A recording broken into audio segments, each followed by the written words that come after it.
when I told you that this whole battle against critical race theory, this made up war against CRT that's not even taught in K through 12 education. I told you that Republicans are just using CRT as a disguise in order to get rid of actual history teaching inside of our classrooms. Well, I got proof.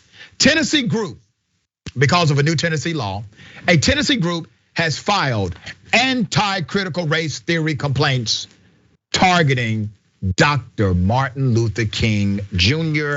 and Ruby Bridges. Told you it was coming. Tennessee group, they've done this. These are Black history books. These are nonsensical complaints against them.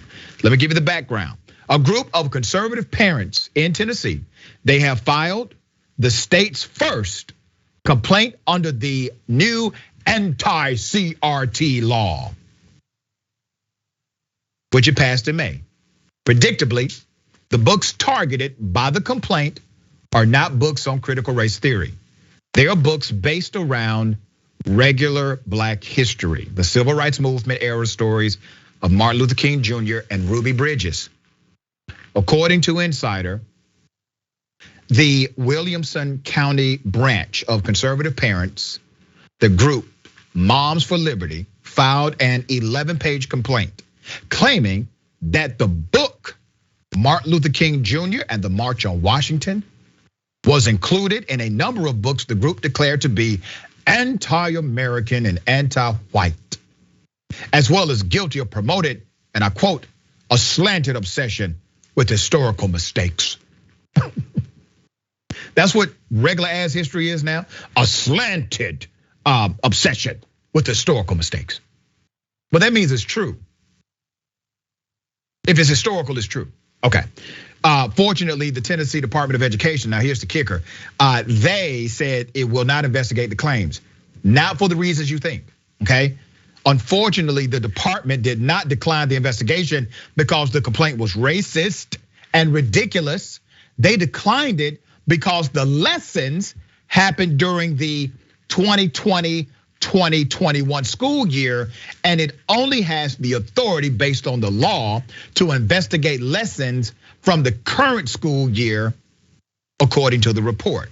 So basically, Moms for Liberty, all right, can still target basic Black history books for nonsensical complaints as long as they're taught in the current school year, and the Department of Education would treat said complaints like they're worthy of even being entertained. Now, here's the reality.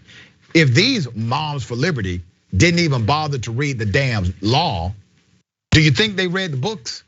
Hell no. But once again, this was their ultimate goal, to get rid of actual history inside of our classrooms because they don't like what the truth is.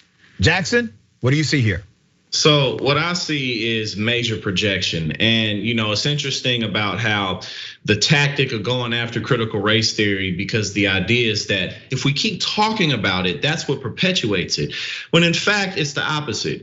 When you stop talking about it, that's what perpetuates the realities of institutional racism. Because when you don't discuss it and when you don't understand how America came to be where it is today, then things like the fact that police kill more African Americans than anyone else don't become an issue, they become the norm. The fact that African Americans have much less access to economic rights, that becomes because, well, we just don't work hard enough and we just need to take more responsibility. The crime rates, it's just because we're savages. The Latinos, the things that they go through, it's just because they're coming over here and Mexico only has their worst to sin. It's those things that become realities because you don't discuss things just like slavery, just that. Everyone knows what it is, but typically it's taught as just kind of like a backwoods thing that people did in the South, when in fact it was the engine that made American capitalism what it was, as it pumped out the most important commodity of the times, and how as technology changed, slavery changed along with it, and how up until this day, again, all the disparities, the reason that we understand them is because we discuss these issues. And so, again, we can't talk about these issues because if we talk about them, then we can do something about them. That's right, very well said. You cannot change what you fail to acknowledge. And as long as they try to stop the acknowledgement phase, it would never be a challenge to change it.